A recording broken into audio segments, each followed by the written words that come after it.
I would like to start by paying tribute to constituents, families and young people in Liverpool West Derby who are living through the real-life consequences of austerity, which has decimated the provision of youth clubs, youth workers and the services which helped to shape my and so many others like me's life experiences growing up in Thatcher's Britain in the 1980s. I personally owe such a debt of gratitude to the youth workers who guided me and so many others through such a difficult period in our city's history. The relationships we formed with the youth workers, the guidance, the wise counsel they give are why I can stand here today before you participating in this debate.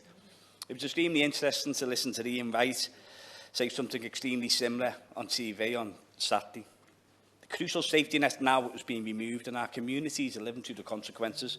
Youth provisions almost non-existent, vulnerable children roaming the streets, getting into gangs and trouble. We have recently seen fatalities in Liverpool due to knife crime, children killing children, devastating whole communities and families. Youth centres shut, and sometimes in my constituency the only sporting facilities available are privatised facilities charging £70 an hour to families struggling through austerity and now a cost of living crisis. Many of our children not got a chance of opportunities and facilities are not available at all.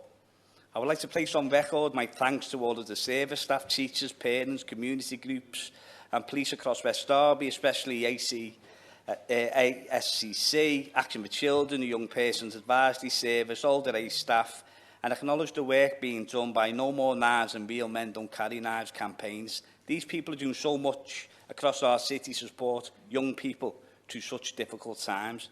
There is a massive effort being made across Liverpool to support and nurture our young children, but we desperately need funding and policy changes from central government.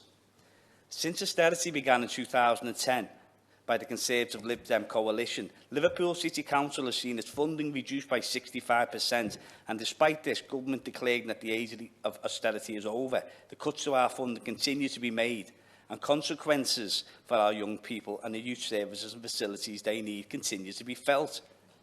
According to research from the trade union Unison in 2019, between 2010 and 2019, youth services in the UK suffered cuts of £400 million.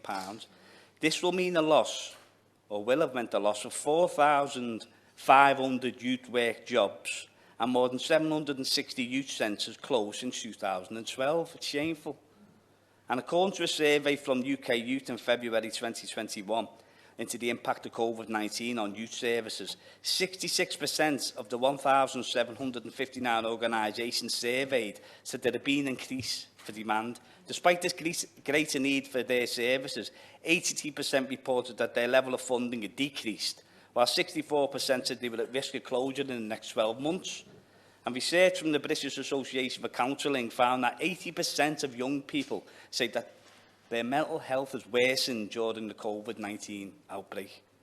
As I've said, we desperately need the funding and policies from the government which to support, nurture and invest in our young people. So in a reply, will the Minister commit to providing the vital funding that councils need to invest in youth service and facilities for our young people? So many facilities, as I've mentioned, have been lost in the last decade, and I have no doubt, had they remained open, of the positive outcomes they would have had for so many young people.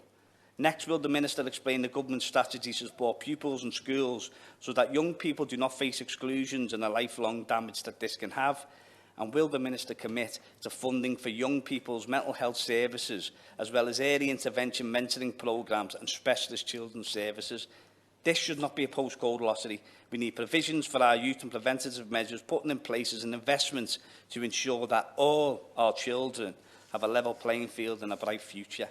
To finish, I hear the words levelling up a lot from the government benches. Well, let's put it into practice. Restore the youth provision we've lost to all, so the phrase actually means something to our children.